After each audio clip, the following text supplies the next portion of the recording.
am Manish Garg, one of the director and co-founder of VFM Investment Private Limited.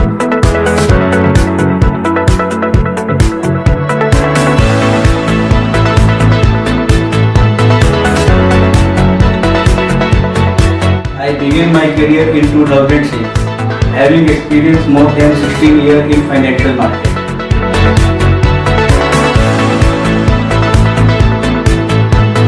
We are serving more than 10,000 clients across India and abroad with products like portfolio management services, retail broking and financial education. Thank you so much.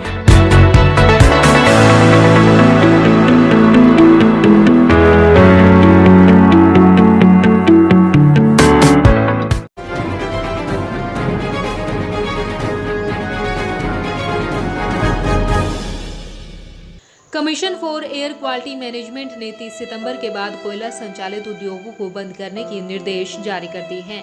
500 dying unit एवं 100 कंबल plant बंद हो गए। इससे पानीपत का निर्यात ठप हो चुका है। केमिकल पैकेजिंग, धागा एवं बेडशीट समेत तमाम उद्योग प्रभावित हो रहे हैं। ये सभी उद्योग डाइंग यूनिट पर ही निर्भर करते हैं। ऐसे में आने वाले समय में पानीपत में चल रहे 20,000 उद्योग पूरी तरह से प्रभावित होंगे। इससे आहत यंग एंटरप्रेन्योर सोसाइटी ने रविवार शाम को सेक्टर 25 स्थित होटल में आपात बैठक बुलाई। उद्यमियों ने सरकार से मांग की कि वो इस मामले में हस्तक्षेप करे, उद्योगों को चलने की अनुमति दी जाए, बॉयलर को पीएनजी पर शिफ्ट करने के लिए 2 साल तक का वक्त दिया जाए। आगे की क्या रणनीति और किस तरीके से जो आज प्रेस कॉन्फ्रेंस की है उसका क्या उद्देश्य? हमारी जो प्रेस कॉन्फ्रेंस है उसका एक ही तात्पर्य है, उसका एक ही मतलब है कि हम किसी भी तरह से सरकार से एक अपील करना चाहते हैं कि एक दोबारा से समय दिया जाए और समय के साथ उस पर एक सब्सिडी दी जाए या फिर अच्छे प्राइस पे हमें गैस मिले, पीएनजी मिले, ताकि हम एक रिजनेबल मूल्य पे माल को बना के भेज सकें और बिजनेस जो पानीपत से बना हुआ है ये बढ़ रहा है वो आगे बढ़ता रहे। अगर किसी वजह से ये पॉसिबल नहीं हो पाया तो बाकी जो एसोसिएशन हमें उनके साथ हैं। एनसीआर ने 13 अक्टूबर के बाद इस पर अपना निर्णय लेने की बात रखी है और हम भी उनका समर्थन करेंगे। सोसाइटी ने यहां एक्सक्यूएम को चेताते हुए कहा कि 13 अक्टूबर के बाद सोसाइटी भी आंदोलन में शामिल होगी। किसी कारण से हमारे मेंबर्स का पहुंचना नहीं हो पाया। मैं आप सबसे तभी सरकार से हमारा आज इस प्लेटफॉर्म या मीडिया वाले भाइयों से अपना एक आवाज़, अपनी एक जो यहाँ की इंडस्ट्री की एक रिक्वायरमेंट है, क्योंकि हमारी इंडस्ट्री पहले इधर उधर में जाएगी, जो इधर उधर बिक्री भी थी वो हमारे इंडस्ट्रियल सेक्टर 29 पार्ट 2 में गई।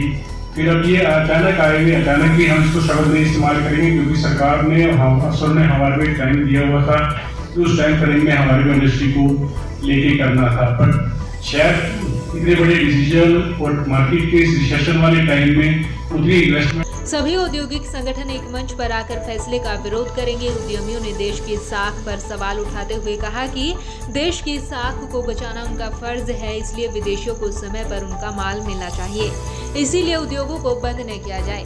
यस के अध्यक्ष रमन छाबड़ा ने कहा कि पूरा विश्व आर्थिक मंदी से गुजर रहा है। अमेरिका का यहाँ पर 10,000 करोड़ का एक्सपोर्ट होता है। यूरोपियन देशों में भी पानीपत का माल जाता है, वहाँ माल के खरीदार नहीं मिल रहे, इसीलिए वो आर्थिक मंदी के दौर से गुजर रहे हैं। उनके लिए हर एक ऑर्डर महत्वपूर्ण है, उनको देश की साख की चिंता है। अगर ये जल्दी नहीं होता तो 3 से 4 लाख जो वर्कर इस शहर में काम कर रहे हैं एक्सपोर्ट इंडस्ट्री या डोमेस्टिक इंडस्ट्री को लेकर, तो वो सभी अफेक्टेड होंगे, उनकी एम्प्लॉयमेंट का भरोसा नहीं रहेगा। डायरेक्टली और इनडायरेक्टली है, इसीलिए उन्हें उद्योग चलाने की अनुमति दी जाए।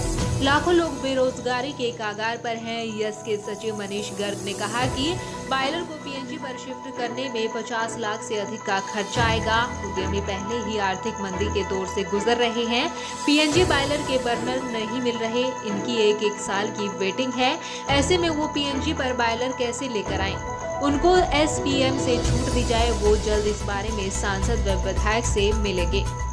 उसकी वजह यह है जी, पीएनजी के प्राइस इतने ज़्यादा थे। हमने हमेशा अपने मीडिया के थ्रू की बात रखी है कि पीएनजी के प्राइस आज भी रुक नहीं रहे हैं। मतलब आप ये समझेंगे कि पिछले 1.5 या 2 साल के अंदर ये लगभग दोगुने हो गए हैं। जब थोड़ा सा आदमी चाहता है कि इस तरफ शिफ्ट हो तो प्राइस और ऊपर जा चुके होते हैं। एक कंपटीशन की मार्केट है, हमें इंटरनेशनल लेवल पे चाइना से मुकाबला करते हैं। आप सबको पता है कि चाइना कितना कम्पिटिटिव है।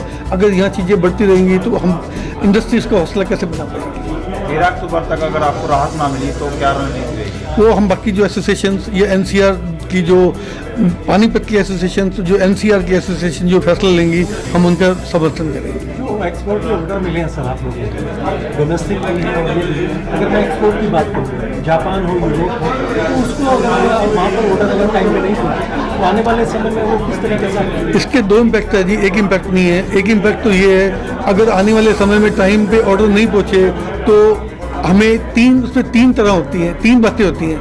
हमें डिस्काउंट भी देना पड़ता है उस केस में हमें एयर फ्रेट भी करना पड़ता है और ऑर्डर कैंसिल भी हो जाते हैं। लेकिन इन सबसे जो बड़ी बात है बायर हमारे पे विश्वास खो देता है, हम उसका आगे से बिजनेस दोबारा लेने में कामयाब नहीं हो पाते, ये सबसे बड़ा लॉस है। कितने जो मजदूर हैं सर जो इसमें लगे हुए हैं उद्योगों में वो कितना आपके हिसाब से? डायरेक्टली या इनडायरेक्टली 7 से 8 लाख लोग जो पानीपत के हैं वो जुड़े हुए हैं। अगर पानीपत में इंडस्ट्री ठीक चल रही है तो चाय वाले का भी काम ठीक चल रहा है, अगर इंडस्ट्री ठीक चल रही है तो कंस्ट्रक्शन का काम भी ठीक चल रहा है और कंस्ट्रक्शन से जुड़े हुए हज़ारों लोग हैं, हर फील्ड में लोग हैं, ईंट वाला भी इससे जुड़ा हुआ है, ट्रॉली वाला भी इससे जुड़ा हुआ है। तो डायरेक्टली इनडायरेक्टली मैं कहूँगा कि पानीपत का हर दूसरा या तीसरा व्यक्ति इससे जुड़ा हुआ है। आपकी अपनी मांग को लेकर किसी लेवल पर बातचीत चल रही है? हमने विधायक जी से और सांसद जी से पहले भी हम इसकी सारी बात कर चुके हैं और उन्होंने हमारे को अपना बड़ा पॉजिटिव रुख दिखाया है। आगे भी बात जारी रहेगी और उम्मीद है हमें वहाँ से सोल्यूशन मिलेगी। व्यापार को कितना नुकसान होने वाला है? देखिए जी, पानीपत की इंडस्ट्री 20,000 करोड़ का एक्सपोर्ट का बिजनेस करती है। जितना ये कितना लंबा चलता है उस पर डिपेंड करता है कि कितना नुकसान होगा। लेकिन ये श्योर है अगर थोड़े दिन भी, अगर 15 दिन, 20 दिन या महीना भी चला तो सिर्फ मौजूदा स्थिति में नुकसान नहीं होगा, आने वाले जो ऑर्डर हैं, जो बायर का भरोसा है जो वो टूटेगा, वो सबसे बड़ा नुकसान होगा। अपना परिचय दे दें। Raman Chhabra, chairman yes Panipat.